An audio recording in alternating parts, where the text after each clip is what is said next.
तमाम देखने वालों को गौहर नकवी का आदाब, नमस्कार। डेजर्ट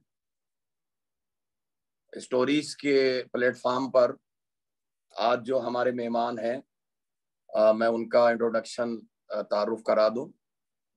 सबसे पहले हमारे मेहमान हैं लखनऊ से जुड़े हमारे साथ जनाब प्रदीप कुमार कपूर साहब, जो बहुत सीनियर जर्नलिस्ट हैं।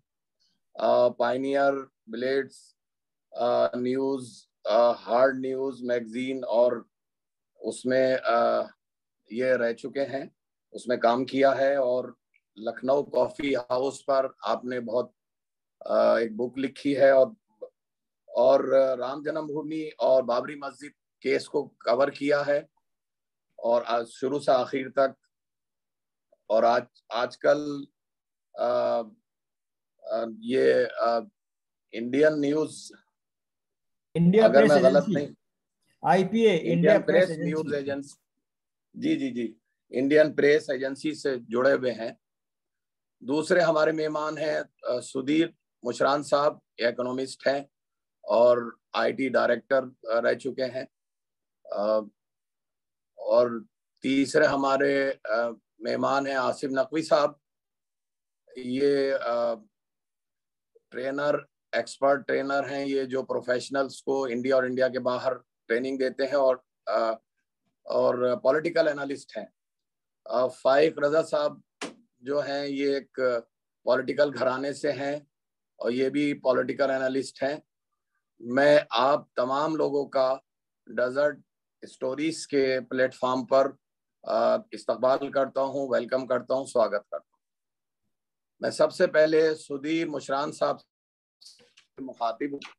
सुधीर मुशरान साहब वेस्टर्न यूपी में अभी 2-3 दिन रह गए हैं और शायद बहुत जल्दी आज या कल में जो भी लोगों का जहन चेंज होना होगा हो जाएगा। ये बताइए कि हवा किस तरफ मुड़ रही है, किस तरफ चल रही है? सबसे पहले सबको नमस्कार, आदाब। अब कुल मिला के 3 या इफेक्टिवली 4 दिन बचे हैं जब हमारा इस 7 फेज का जंग यूपी में शुरू होगी। पहला फेज जो यूपी का शुरू हो रहा है वो हमारा 10 तारीख को शुरू होगा। 58 उसमें सीटें आएंगी और जो कि 11 डिस्ट्रिक्ट को कवर करेंगी हमारे वेस्टर्न यूपी की। अगर हम पीछे जाते हैं तो पिछले चुनावों में इन 58 सीट्स में से 53 सीट्स, 53 सीटें बीजेपी को मिली थी। मैं ये भी कहना चाहूंगा, जब बीजेपी को ये सीटें मिली थी तब बीजेपी की वोटिंग परसेंटेज थी 39.67। उसके बाद समाजवादी पार्टी आई थी जिसको 21%, 21.82, 22 के करीब लगा लीजिए वोट मिले थे। बीएसपी को हमारे 22.23% वोट मिले थे और कांग्रेस किसी तरह 6.25% पे पहुंच गई थी। ये सारी चीजें हम लेके चल रहे हैं तो हमें ये ध्यान रखना है कि ये चुनाव बहुत ही अलग है पिछले चुनावों से। कोरोना के कारण, उसके नॉर्म्स के कारण आज की डेट में डायरेक्ट कांटेक्ट उतना नहीं है जितना मल्टीमीडिया का कांटेक्ट है। सुधीर साहब, थोड़ा सा रोक के आपको ये आप मुझे बताइए कि हवा किस तरफ रख, आप तो उधर ही रहते हैं, दिल्ली बिल्कुल नोएडा और वहां पर ही, और आप तो जी किधर हवा चल रही है? मैं वही चीज पे आ रहा था। तो इन चीजों को रखते हुए अगर देखा जाए तो थोड़ी सी, जैसे कि पिछले एपिसोड में भी हमने कहा था कि थोड़ी सी, मैं इसलिए कह रहा था ये चुनाव अलग है क्योंकि ये चुनाव वैसे नहीं है जैसे पहले वाले थे। इन चुनावों में डिफरेंस है क्योंकि अब सीधा लोगों से कांटेक्ट नहीं हो रहा है। चाहे पर्सनल, अमित शाह जी ने पर्सनल कांटेक्ट किया है, योगी जी अपना रैलीज कर रहे हैं, मगर जो लोगों का डायरेक्ट इंटैक्ट कांटेक्ट होता था, जो डायरेक्ट वो होता था, वो इन रैली इस इलेक्शन में नहीं होगा। तो काफी चीजें आज की डेट में पर्दे के पीछे भी रहेंगी और वो तब पता लगेंगी जब रिजल्ट आएगा। मगर जब हम जनसमूह से बात करते हैं, जब हम लोगों से बात करते हैं, जब हम उस पर बात करते हैं, तो इस चुनाव में जो असर डालेगा वो इलेक्शन रिलीजन स्टैंड पॉइंट से तो जाएगा ही जाएगा, साथ में इसमें इम्फेक्ट आएगा कि कौन कितना पेनिट्रेट किया है। Coming to a question out here, किसकी हवा चल रही है, अगर देखा जाए तो भारतीय जनता पार्टी को थोड़ा सा मेहनत और करनी पड़ेगी पिछले चुनावों के ज्यादा। समीकरण जो मिल रहा है इस समय मुसलमान का, जाट का, गुर्जर का और किसानों का, वो समीकरण थोड़ा सा जो हमारा नीडल है वो बीजेपी की तरफ से हल्का सा वो जारी है समाजवादी पार्टी की तरफ। समाजवादी पार्टी में लोग भी आके मिल रहे हैं, कई लोग गए हैं, हालांकि उनकी बहू ने बीजेपी ज्वाइन करी है, मगर समाजवादी पार्टी की इस समय सीधी कन्फ्लिक्ट होगा, सीधी टक्कर होगी बीजेपी के साथ। तो जो दो एंगल निकल के आएंगे वो बीजेपी वर्सेस समाजवादी पार्टी है। ठीक है। सुधीर साहब शुक्रिया, सुधीर साहब बहुत बहुत शुक्रिया। मैं आसिफ साहब के पास पहुंचूंगा। आसिफ साहब, कैसी आप क्या देख रहे हैं अपना वेस्टर्न यूपी के? आप भी वेस्टर्न यूपी के हैं, वैसे तो पटियाला में आपका घर है, लेकिन संभल और सिरसी से ताल्लुक है। आप ये बताइए कि हालात क्या है वहां पर, जो 58 अभी 10 तारीख को 58 सीट के बारे में? हालांकि मैं समझता हूँ कि अभी कोई बहुत ज़्यादा चेंज तो पिछले 10 दिनों में कुछ नहीं आया है, और मुझे लगता है कि वो आएगा भी नहीं। और जैसा कि सुधीर साहब ने बड़ी अच्छी एक बहुत बड़ा फैक्टर है कि इस बार डायरेक्ट जो 1-to-1 जो कांटेक्ट है लोगों के साथ में वो नहीं है। इसका फ़ायदा मैं समझता हूँ कि वोटर को ही जाएगा कि एटलीस्ट वो इस वक्त एक ऐसी स्थिति में जहाँ पे वो शायद आत्ममंथन कर सकता है। अगर मैं आत्ममंथन की बात करता हूँ तो ये लगता है कि यार जिस परेशानी से मैं गुजर रहा हूँ, चाहे मैं दलित हूँ, चाहे मुस्लिम हूँ, चाहे हिंदू हूँ, चाहे जाट हूँ, कोई भी हूँ, हम सबकी परेशानियां बिल्कुल एक सी हैं। तो मुझे लगता है कि भी इस वक्त का जो चुनाव है, शायद जो हम पिछली बार भी बात कर रहे थे कि भी बड़ा मुख्तलिफ होगा। मुख्तलिफ इसमें में बहुत बड़ा ये फैक्टर है कि भाई हम पर्सनल मैसेजेस तो भेज रहे हैं, और शायद बहुत बार मैसेजेस पहुंचेंगे भी, गलत भी पहुंचेंगे, सही भी पहुंचेंगे, लेकिन अगर मैंने मैसेज नहीं पढ़ा तो शायद मेरी ज़ाती हालात मुझे शायद कुछ सोचने में मजबूर करेंगे, लेकिन मुझे फिर भी अपनी कम्युनिटी से बाहर जाने के लिए मजबूर शायद ना कर पाएं। बिकॉज हमारा जो सोशल स्ट्रक्चर जो है वो इतना ज़्यादा स्ट्रॉन्ग है, डिस्पाइट आप विकास की बात कर लीजिए, आप किसी की बात कर लीजिए, at the end of the day मैं शिया सुन्नी से बाहर नहीं जाऊंगा, राइट? मैं कभी भी जाट से बाहर नहीं जाऊंगा। और इसी तरह से हमारा जो बहुजन समाज है वो बिल्कुल मुस्लिम समाज की तरफ नहीं उसका जाएगा, भले ही मुस्लिम में भी ओबीसी क्लास में बहुत से लोग आते हैं। इसी तरह से जाटों में भी मुस्लिम जाट भी हैं और नॉन मुस्लिम भी हैं उसमें। लेकिन आई बिलीव के regionalism plays a very strong role. At the same time उसके बाद फिर वो कहेगा नहीं यार ये तो मेरे इलाके का आदमी है ये, राइट? फिर मैं देखूंगा कि ये जाट है या नॉन जाट है। तो आई बिलीव कि रीजनलिज्म और caste they can play major role, but chances are very less. Yes, it's a very mercurial I would say झुकाव आप कह सकते हैं इसको, but again I don't see कि भी इसमें कोई बहुत ज़्यादा चेंज आएगा, बिकॉज हमने समाज को इतना ज़्यादा बांट दिया है सारी क्लासेस में, चाहे वो हिंदूज हों, मुस्लिम्स हों, और चाहे वो सिख्स हों, और चाहे वो इवन क्रिश्चियंस हों। तो हमारी जो प्राइमरली जो डिवीजन जो है, हम उससे बाहर नहीं आना चाहते। We are not ready to face this backlash of the community. तो इसलिए विकास के लिए वोट देना चाहते सभी हैं, लेकिन जो लास्ट मिनट हवा किस तरफ चल रही है? हवा किस तरफ चल रही है? आई वुड से डेफिनेटली के मैं शमशान कब्रिस्तान से बाहर आऊंगा। मैं शमशान कब्रिस्तान से बाहर आऊंगा। कोई भी आदमी है वो शमशान कब्रिस्तान से बाहर आएगा, वो मैं समझता हूँ कि वो जो आदमी उसके लिए अच्छा नया सवेरा दिखाएगा वो उसकी तरफ जाएगा। और मैं समझता हूँ कि इस वक्त नफरत की राजनीति से सब लोग पक चुके हैं और मैं समझता हूँ कि वो शायद नॉन बीजेपी की तरफ ज्यादा जाएंगे, किसी तरफ भी जाएं। बहुत बहुत शुक्रिया फाइक रजा साहब। हम उससे पहले कि प्रदीप कपूर साहब की तरफ जाएं, एक्सपर्ट हैं हमारे आज यहाँ पर, तो मैं आपसे भी पूछूंगा कि कैसे, क्या लग रहा है आपको वेस्टर्न यूपी में 58 सीट्स में किस तरफ जा रहा है? क्या हालांकि क्या किसान एजिटेशन जो हुआ है उसका कुछ असर नहीं दिखेगा यहाँ पर? गौहर भाई, जो पिछले प्रोग्राम में बात हो रही थी तो आसिफ भाई का बिल्कुल लास्ट जो उन्होंने बात कही थी वो उसको भी थोड़ा सा हम आगे ये बढ़ाना चाहेंगे कि उन्होंने कहा कैंडिडेट्स पे भी डिपेंड करता है।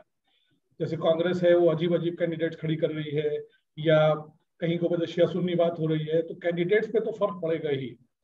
लेकिन जो बिल्कुल आखिर में अभी आसिफ भाई ने बात कही कि वो जो नफरत की राजनीति है उससे शायद थोड़ा सा लोग हट करके वोट करें, तो अगर हट करके थोड़ा सा वोट करेंगे तो डेफिनेटली इसमें जो है वो जो सो कॉल्ड सेक्युलर पार्टीज हैं उनको फायदा होगा, और उसमें हमारा ख्याल यही है कि बीजेपी को नुकसान होगा।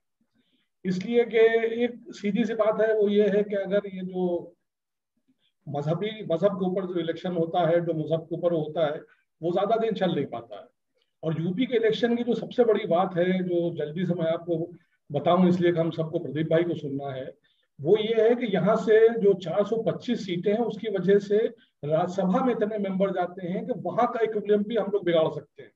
325 सीटें बीजेपी के पास थी तो उन्हें ज्यादा लोग भेजे, मुलायम सिंह के पास कम थी तो उन्हीं ने बेचारे ने मदद की सिब्बल साहब का वहां जाने के लिए। तो अगर ये इक्विलिब्रियम बिगड़ा तो राज्यसभा में भी बिगड़ सकता है। तीसरे जो सबसे लास्ट बात है, और वो एज यूजुअल में जो हूँ वो एक सुरूर भाई का शेर है, उससे अपनी बात खत्म करता हूं कि है उफक से एक संगे आफताब आने की देर, है उफक से एक संगे आफताब आने की देर, टूट कर मानिंदे आईना बिखर जाएगी रात। तो वो फैसला आगे बढ़ेगा और हिंदुस्तान बहुत बड़ा है साहब, हिंदुस्तान बहुत तरक्की करेगा, हम लोगों का भी बहुत देखना है इंशाल्लाह। मैं प्रदीप कपूर साहब के हुजूर में जाऊंगा और उनसे मैं चाहूंगा कि वो इस पे रोशनी डालें, क्योंकि सब चीज आपकी नजर में है प्रदीप साहब। किसान एजिटेशन और जो हमें प्राइम मिनिस्टर साहब ने जो लोगों की मदद करवाई, हर आदमी के अकाउंट में पैसे आए, शौचालय बने और गैस सिलेंडर मिले लोगों को, तो और इसमें किसी कास्ट या किसी रिलीजन के हिसाब से नहीं दिए गए, ये सबको दिए गए। तो उसके हिसाब से जो ये 58 सीट्स हैं उसका क्या आप देखते हैं, क्योंकि आप एक सीनियर जर्नलिस्ट हैं, सीनियर इस वक्त हम सब में सीनियर हैं, तो बताएं। बहुत शुक्रिया इस प्रोग्राम में दावत देने के लिए। और अभी मैं तमाम लोगों के कमेंट सुन भी रहा था। लखनऊ में कुछ दिन पहले मैं किसी बीजेपी के वरिष्ठ नेता से पूछ रहा था कि भाई इस बार इलेक्शन में क्या होने वाला है, सरकार बन रही है कि नहीं बन रही है, तो वो कॉन्फिडेंस नजर नहीं आया। उन्होंने मुझसे कहा कि पहले फेज का हम इलेक्शन देख लें, उसके बाद बताएंगे कि हम कहाँ टिकते हैं, क्योंकि हम वेस्टर्न यूपी में फंस गए हैं। तो मतलब वो एक ऑनेस्ट कन्फेशन था कि एकदम से ये नहीं कहा कि हम इतनी सीटें ला रहे हैं और हम ऐसे सरकार बना रहे हैं। तो मुझे महसूस हो गया कि वो लोग भी ये महसूस करते हैं कि जो एक उनको लग रहा था कि बहुत आराम से बात बन जाएगी, वो नहीं बन रही है। इस इलेक्शन में खासतौर से वेस्टर्न यूपी में जिस तरीके से बीजेपी की मोनोपोली थी, और बीजेपी जो है वो 2013 में जो मुजफ्फरनगर में दंगे हुए थे उसके बाद से 2017 में और 2019 में जो उनको फायदा मिला था, तो वो इस बार नहीं हो रहा है, क्योंकि किसानों के आंदोलन ने कम से कम हिंदू और मुसलमान सबको एक साथ एक मंच पे जो है इकट्ठा कर दिया। तो ये यूनिटी जो देखी गई है वेस्टर्न यूपी में, वो बीजेपी के लिए एक बहुत बहुत बड़ी मुश्किल हो रही है। और किसानों के आंदोलन में सभी लोग साथ थे, हम लोगों ने बहुत क्लोजली उसको मॉनिटर किया, क्योंकि इस किसान आंदोलन के पहले से अगर आप ये देखिए तो जो एक जमाने में वर्चस्व हुआ करता था चौधरी चरण सिंह के जमाने से, और उनके बेटे अजीत सिंह, पिछले इलेक्शन में पिता पुत्र दोनों के बहुत बुरे हाल हुए, और उनको कोई बड़ी बड़ी मीटिंग भी नहीं मिलती थी। जब से उन्होंने किसान आंदोलन में ज्वाइन किया उसके बाद से जयंत चौधरी को बहुत बड़ी बड़ी मीटिंगें मिली और बड़ा उत्साह भी आया पार्टी में। पार्टी एकदम से खड़ी हो गई ऐसा लगा, और किसानों ने भी जो है खुल के सपोर्ट किया। इधर हम लोग जो वेस्टर्न यूपी में देख रहे हैं तो अखिलेश यादव और जयंत चौधरी की मीटिंगें बहुत बड़ी बड़ी हो रही हैं। तो उनको जो व्यापक जन समर्थन मिल रहा है वो इस बात का सबूत है कि इन दोनों का जो कॉम्बिनेशन है वो बीजेपी को बहुत एक अच्छा चैलेंज दे रहा है। देखिए उत्तर प्रदेश की पॉलिटिक्स में 20 या 21% से एकदम से निकल के समाजवादी पार्टी और उसका कॉम्बिनेशन सारे के सारे ये सी वोटर और जितने भी जो दिखा रहे हैं वो बहुत संभल के चल रहे होंगे, तब भी 36% उनको दिखाना पड़ रहा है इस कॉम्बिनेशन को। और बीजेपी जहां थी वहीं पर टिकी हुई है, वो 41-42% ही उनको दिखा रहे हैं। तो एक बहुत बड़े चैलेंज के रूप में अखिलेश यादव, जयंत चौधरी और पूरा पूरा कॉम्बिनेशन उत्तर प्रदेश की पॉलिटिक्स में उभर के आया है। और वेस्टर्न यूपी में बीजेपी को बहुत मुश्किल सामना करना पड़ रहा है कि जो फायदा उनको 2013 के दंगों के बाद होता था वो इस बार नहीं हो रहा है। इसीलिए आपने देखा होगा कि बड़े बड़े नेताओं की जो भाषा है वो बहुत कोशिश कर रही है एक तरह से पोलराइज करने की, और वो क्या क्या शब्द इस्तेमाल किए जा रहे हैं उसका यहाँ पे बयान करना उचित नहीं है। तमाम तरह की कोशिश से की गई, तमाम तरह की बातें कही गई, लेकिन वो परेशान है कि वो उस तरह का जो है पोलराइजेशन नहीं हो रहा है। तो ये फायदा जो है प्रदीप साहब, कैराना और डोर डोर जाके अमित शाह साहब भी जी वही तो मैं कह रहा हूँ कि बीजेपी के बड़े से बड़े नेता, चाहे वो अमित शाह हो, चाहे हमारे उत्तर प्रदेश के मुख्यमंत्री हो या कोई भी हो, वो सारे की सारी कोशिश यही हो रही है कि किसी तरीके से फिर से पोलराइजेशन अगर हो जाए तो वो पोलराइजेशन की ही पूरी कोशिश हो रही है, उसी की पूरी कवायद है। दूसरी बात यह है कि बीजेपी जो है उसने बहुत मेहनत की है कि जो जैसा कि आपने भी कहा कि गवर्नमेंट ऑफ इंडिया की जो स्कीम्स हैं, जो खाते में पैसे पहुंच रहे हैं और जो लाभार्थी हैं, उन लाभार्थियों के सहारे भी जो है उन्होंने रीच आउट करने की कोशिश की है कि जिनको लाभ मिल रहा है उनको जो है हम फायदा उठाएं। तो बीजेपी जो है वो एक तरफ तो पोलराइज करने की कोशिश कर रही है, दूसरी तरफ जो लाभार्थी है उन तक रीच आउट करने की कोशिश कर रही है। और इन सबको देखते हुए जो पता लगा है, लोगों से जो बातचीत हो रही है कि बहुत से लोग ऐसे हैं कि जिनको मकान मिल गया है, जिनको खाते में पैसा पहुंच गया है, या जिनको राशन भी मिल रहा है, उसका भी फायदा मिल रहा है। लेकिन ये बात उनको ये भी पता है कि मार्च के बाद वो राशन मिलना बंद हो जाएगा, क्योंकि ये राशन मार्च तक ही है। तो ये सारी कोशिशों के बावजूद भी मेरे को जो खबरें मिल रही है वो ये है कि समाजवादी पार्टी और आरएलडी का जो कॉम्बिनेशन है वो बहुत टक्कर दे रहा है बीजेपी को, और बीजेपी परेशान है कि वो जिस तरीके से पोलराइज करना चाह रही है वो पोलराइज नहीं कर पा रही है। अच्छा प्रदीप साहब, ये एक चीज थी, इन्होंने अखिलेश ने कहा था कि 300 यूनिट्स बिजली फ्री देंगे, कि किसानों को सिंचाई के लिए बिजली फ्री देंगे, और उसके बाद में उन्होंने जो पेंशन स्कीम थी उसको भी उन्होंने कहा कि हम दोबारा लागू करेंगे। उससे कुछ असर पड़ेगा? नहीं, असर पड़ेगा। देखिए इसका असर ये पड़ने वाला है कि कल बीजेपी अपना घोषणा पत्र अनाउंस करने जा रही है, उसमें वो भी बिजली पे जो है कुछ बहुत बड़ा अपना अनाउंसमेंट करने वाले हैं। उनको लग रहा है कि ये अखिलेश यादव ने जो इस तरह के अनाउंसमेंट किए हैं उससे कहीं बड़ा अनाउंसमेंट हमको करना पड़ेगा। तो संभावना यह है कि कल जो उनका घोषणा पत्र आ रहा है उसमें वो कुछ बिजली को लेके अनाउंस करेंगे। लेकिन देखिए एक बात ये भी है कि अगर हम ये देखें कि अखिलेश यादव की रिजीम में लैपटॉप भी बटे थे और तमाम खातों में पैसे पहुंच रहे थे, लेकिन जब फिजा खराब हुई तो वो मामला एकदम से ऐसा पलटा कि जो किसी को अंदाज भी नहीं था कि 300 सीटों के ऊपर बीजेपी चली जाएगी। उसको तो बीजेपी को पता नहीं था। ये तो बीजेपी को भी नहीं पता था, सही कह रहे हैं आप, ये अंदाज तो किसी को नहीं था।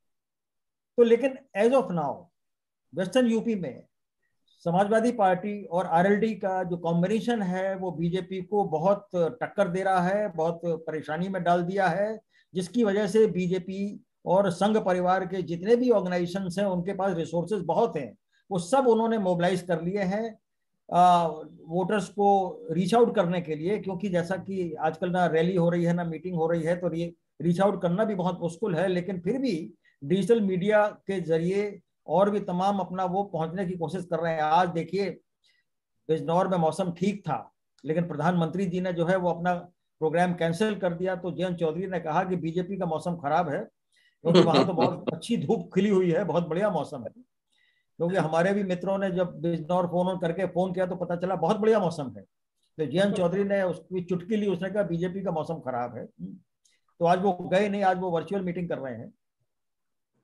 तो अच्छा प्रदीप साहब, जी एक्सक्यूज मी, मैं ये जो मायावती हैं, ये बिजनौर एक ऐसी सीट है जहां पर शेड्यूल कास्ट और मुस्लिम कॉम्बिनेशन से मायावती बहुत स्ट्रांग थी। यहाँ पर है, सहारनपुर है, तो क्या बिजनौर में मायावती फैक्टर काम आएगा? मतलब मायावती भी तो कहीं पर है, हम तो मायावती नहीं की नहीं तो नहीं कोई नहीं, बात ही देखिए नहीं। मायावती फैक्टर बहुत इंपॉर्टेंट है। आप अगर पिछले 5 साल से हम देख रहे थे कि मायावती जी इस इलेक्शन में कहीं नहीं थी, बिल्कुल उनको राइट ऑफ कर दिया था, कहीं किसी प्रोग्राम में नहीं आना, कहीं नहीं जाना। एकदम से लोगों ने लिखना शुरू कर दिया था कि बीएसपी जो है वो बीजेपी की बी टीम की तरह काम कर रही है, और सारा का सारा माहौल इस तरह का बना था। और अचानक जो है वो बीएसपी आ गई है।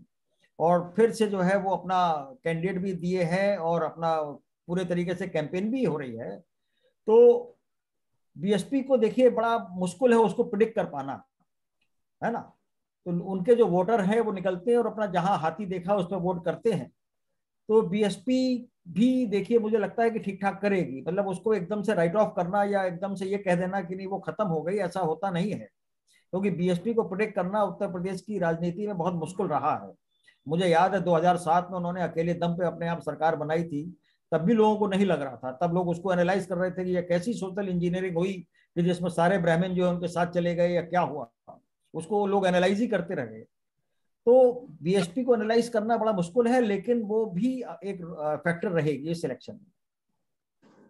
अच्छा, मैं सुधीर साहब आप अनम्यूट कर लें। सुधीर साहब ये बताइए, कांग्रेस कहाँ खड़ी है इसमें? 58 जो सीट्स हैं, ये कहीं दिखाई दे रही है? कांग्रेस मुझे चौथे या पांचवें पायदान पे इस समय नजर आती है। नहीं, इस समय जो सबसे बड़ी बात है, जो कपूर साहब ने भी कही और हमारे और पैनलिस्ट नकवी साहब ने भी कही और रजा साहब ने भी कही, जो सबसे बड़ा खतरा जो है बीजेपी को है, वो है 2013 में जो मुजफ्फरनगर के हमारे राइट्स हुए थे, उसने जाटों को और मुसलमानों को अलग बांट दिया था। आज की डेट में जो जाट और मुसलमान ना होकर एक नया शब्द निकला है, किसान, वर्कर, अनएम्प्लॉयमेंट।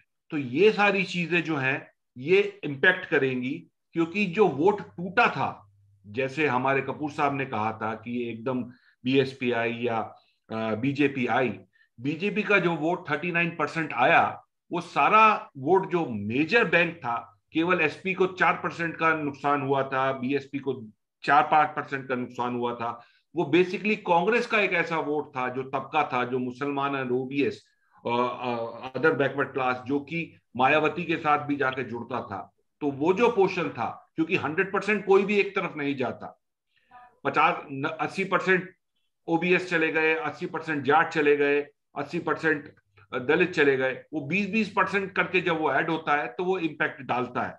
और सबसे बड़ी बात जो कपूर साहब ने कही थी और जो मैं अटेंशन लाना चाहूंगा, इस इलेक्शन में आते हैं 1600 थाने, इस इलेक्शन में आते हैं 10 लाख वर्कर्स ऑफ आरएसएस, जो कि यूपी में सक्रिय काम कर रहे हैं, जो अप्रोच बीएसपी की नहीं है और कांग्रेस की तो है ही नहीं, जो अप्रोच एसपी की नहीं है। तो जब इस टाइप की मैन फोर्स आपको मिलती है, और पैसे की तो कमी है ही नहीं कई पार्टियों को, तो जब इस चीज की चीज मिलती है तो हवा चले, उससे इफेक्ट होगा। मैं ये नहीं कह रहा कि बीजेपी को नुकसान नहीं होगा, मगर वो नुकसान एक छाते के रूप में ये चीजें सामने आ जाएंगी। 1600 थाने, एक थाने में अगर 5 आदमी भी काम कर रहे हैं और उनको डिक्टम दिया गया है, वैसे आपको भी पता होगा कि रेड कार्ड इशू हुए हैं, कपूर साहब यू कैन जी जी जी। Second me, red card issue हुए हैं, लोगों के घर में जाके वो रेड कार्ड दिए गए हैं कि आपको सतर्क रहना है, आपको इलेक्शन में संभल के रहना है, एंड थिंग्स लाइक दैट। एक फियर फैक्टर डाल दिया गया है एक स्पेसिफिक कम्युनिटी के अंदर, एक वो फैक्टर आया ठीक है साहब। है। सो अपना रुझान कम होगा, रुझान कम होगा और बीएसपी को जो 312 थे वहां से मेरे ख्याल से 250 की रेंज में उनके लिए काफी एक बढ़िया चीज रहेगी। समाजवादी पार्टी को बिल्कुल मिलेगा 47, जो कि आज 70 में बैठे हुए हैं। ऑलरेडी जो मूवमेंट वगैरह हो गई है इन लोगों की, उसके कारण ये रुझान काफी अच्छा जाएगा। कांग्रेस बहुत बढ़िया रहे, उन्होंने काफी अपने मैनिफेस्टो में कहा है हम नौकरियां भरेंगे और ये करेंगे वो करेंगे, मगर उसकी विजिबिलिटी नहीं है। कांग्रेस आज की डेट में भी चौथे पायदान पे है। ठीक है, मगर मायावती फैक्टर, सॉरी एक सेकंड में लूंगा, मायावती फैक्टर को निगलेक्ट नहीं करना है। ये वो फैक्टर है जो इंपैक्ट करेगा, जो एक वोट काटने वाली स्ट्रेटेजी में पहुंचेगा। चलेगा फाइक साहब, ये अपना हैदराबाद वाले कितना नुकसान करेंगे या इलेक्शन? हैदराबाद वाले साहब को तो न्यूट्रलाइज करने की थोड़ी बहुत कोशिश की जा रही है, और कम लखनऊ भी तो हम आपको खबर दे सकते हैं कि हमारे तरफ तो काफी उनको न्यूट्रलाइज किया गया है। लेकिन जो अभी प्रदीप भाई साहब ने बात कही कि जो परसेंटेज को CTV वाला भी दिखा रहा है कि इनका अखिलेश का जो है वो 36% तक पहुंचा जा रहा है और बीजेपी वहीं 41 पे है, तो ये इसको अखिलेश को वोट किसका मिल रहा है? कांग्रेस का मिल रहा है या एरआरडी का मिल रहा है? एक दूसरे जो अभी सुधीर भाई ने बात कही कि साहब आप निगलेक्ट नहीं कर सकते मायावती को। मायावती ने 2 बार हुकूमत बनाई है बीजेपी के दम से, तो अगर उनके पास भी 20-22 सीटें आ गई, 25-30 सीटें आएंगी जैसा बचा रहे हैं, बिजनौर में उनका काफी वर्चस्व है, तो क्या वो भी ये फैक्टर ये वाला होंगे कि फिर वही चीफ मिनिस्टर हमको बना दो 6 महीने तक चलेगा? क्यों प्रदीप भाई साहब? देखिए, वो बहुजन समाज के हित में डिसीजन लेती है, वो बीजेपी के साथ भी जा सकती है, वो कहीं भी जा सकती है ना। वो कहेंगे भाई बहुजन समाज के हित में हमने जो है वो बीजेपी की सरकार बनानी है, या अगर समाजवादी पार्टी से कोई समझौता हो जाए तो वहां भी चल देंगे। वो उनका कोई ऐसा वो नहीं है। लेकिन अभी तक जो कहा यही जा रहा है कि बीजेपी को ये रियलाइजेशन हुआ है कि कहीं पोस्ट पोल सिनेरियो में हमको जरूरत पड़े, तो इसलिए अचानक मायावती जी को रिलीज कर दिया है, जो प्रेशर में वो थी कि भाई अब आप फुल तरीके से पूरे जोर से चुनाव लड़िए। तो अचानक जो है मायावती जी इलेक्शन सिनेरियो में आ गई है। तो ये पोस्ट पोल अरेंजमेंट भी हो सकता है बीजेपी का और मायावती का, यू नेवर नो, कहा नहीं जा सकता। तो लेकिन यह है कि वो पॉसिबिलिटी हो सकती है, जब वो 3-4 बार सरकार उनके साथ बना चुकी है तो कोई परहेज तो है नहीं। वो तो सीधे कह देते हैं कि बहुजन समाज के हित में मैं निर्णय ले रही हूँ। आसिफ साहब, एक आखिरी कमेंट्स, क्योंकि टाइम हमारा खत्म हो रहा है। क्या लग रहा है आपको? मैं समझता हूँ कि भाई बहुत ही विद्वान यहाँ पे पैनलिस्ट हैं और सभी ने सारे मौजू कवर कर लिए हैं। मुझे लगता है कि भाई जहाँ तक बात अभी आखिरी बात चल रही थी मायावती की, तो she will definitely be the king maker. और यकीन कीजिए वो अखिलेश के साथ नहीं जाएंगी, क्योंकि अखिलेश के साथ जाने में नुकसान ये होगा कि भाई खाली यूपी तक महदूद रहेंगी वो, और उनके संबंध बीजेपी के साथ पुराने बड़े अच्छे गुजरे हैं। तो मुझे लगता है कि भी हर हाल में ओवैसी भी फैक्टर भी जो रहेगा वो भी it will be the last minute deciding factor. तो मायावती का तय तो ये होता है, अब rather I would call it as a B team of BJP, तो ये गलत नहीं होगा। और उसी तरह से ओवैसी साहब का भी जहाँ तक ताल्लुक है तो फाई बीजेपी और आपने उनका जो बात कही बीएसपी की, तो वो उनके जो बीजेपी में भाई साहब हुआ करते थे लालजी टंडन, जिनको ये जाके राखी बांधी थी तो इंतकाल कर गए। तो अब इनकी वहां पे वैल्यू क्या है ये अल्लाह बेहतर जाने। और दूसरे चूंकि हमने रात की बात की थी, ज्यादा तारीकी हो गई थी, तो अपनी बात भी हम उसी पे खत्म करते हैं। सुरूर साहब का एक शेर और है कि रात का अंजाम भी हमको मालूम है ऐ सुरूर, रात का अंजाम भी मालूम है हमको सुरूर, लाख अपनी हद से गुजरे ता सहर जाएगी रात। वाह, प्रदीप साहब, एक बहुत आखिरी कमेंट्स आपसे कि क्या लगता है आपको इन 58 सीट्स पर? क्योंकि आपसे अच्छा कोई नहीं। मेरे को यही लग रहा है कि माहौल जो है वो समाजवादी पार्टी और आरएलडी के पक्ष में है। लड़ाई बहुत टक्कर की है। एकदम से हम बीजेपी को बिल्कुल निगेट कर दें और ये कह दें कि साहब नहीं वो नहीं आ रही हैं, ऐसा नहीं है। बीजेपी भी अपनी तरीके से मजबूत है। लेकिन खास बात यह है कि वो अखिलेश और इनका जो कॉम्बिनेशन बना है, रेनबो कॉलिशन ऑफ कास्ट जो बना है, वो भी एक टक्कर दे रहा है। क्योंकि देखिए पिछले 5 साल में अखिलेश यादव ने कोई चमत्कार नहीं किया कि लोग उनके साथ खड़े हो जाएं। ये जो भीड़ थी, ये जनता जो परेशान है, जो हैरेस्ड है, जो बदलाव चाह रही है, वही भीड़ थी। ऐसी भीड़ जो अखिलेश यादव को पिछले कुछ महीने में मिली है, उसको देख के मीडिया भी हतप्रभ हो गया और बीजेपी भी परेशान हो गई। तो ये भीड़ उन्हीं लोगों की है कि जो परेशान है, जो बदलाव चाहते हैं, वही उनके साथ इकट्ठा हुए हैं। तो इसलिए माहौल जो है, मुझे लगता है कि बड़े इंटरेस्टिंग मोड में है इलेक्शन। बहुत बहुत शुक्रिया। आखिरी बात मैं कहना चाहूंगा, जी, डॉक्टर साहब, आखिरी बात मैं कहना चाहूंगा कि डेफिनेटली हम लोग यूपी में जाट समीकरण की बात कर रहे हैं, लेकिन उसका एक रिपल इफेक्ट ना ऑल अक्रॉस यूपी रहेगा, क्योंकि खाली हमारी वेस्टर्न उत्तर प्रदेश में हमारे पास किसान नहीं है, किसान हमारे पास गोरखपुर में भी है हमारे पास। और दूसरी बात, अनएम्प्लॉयमेंट वो हर जगह है। और मैं समझता हूँ कि यूथ जो है, मैं समझता हूँ प्रदीप साहब और सुधीर साहब इस बात को समझेंगे, यूथ जो है वो शिव है, और शिव जब क्रोध में आएगा तो मैं समझ सकता हूँ उसका जो तांडव है वो किसी भी तूफान को ले डूबेगा। यूथ को भी आपने नाराज कर दिया है बीजेपी ने। बेशक बेशक। बहुत शुक्रिया, अनएम्प्लॉयमेंट बहुत ज्यादा रही।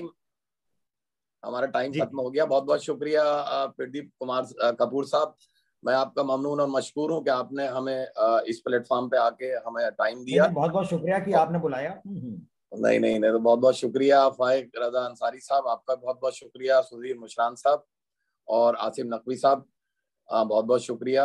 और हमें उम्मीद है कि अगले एपिसोड में भी आप लोगों को हम बुलाएंगे तो हमें वक्त देंगे।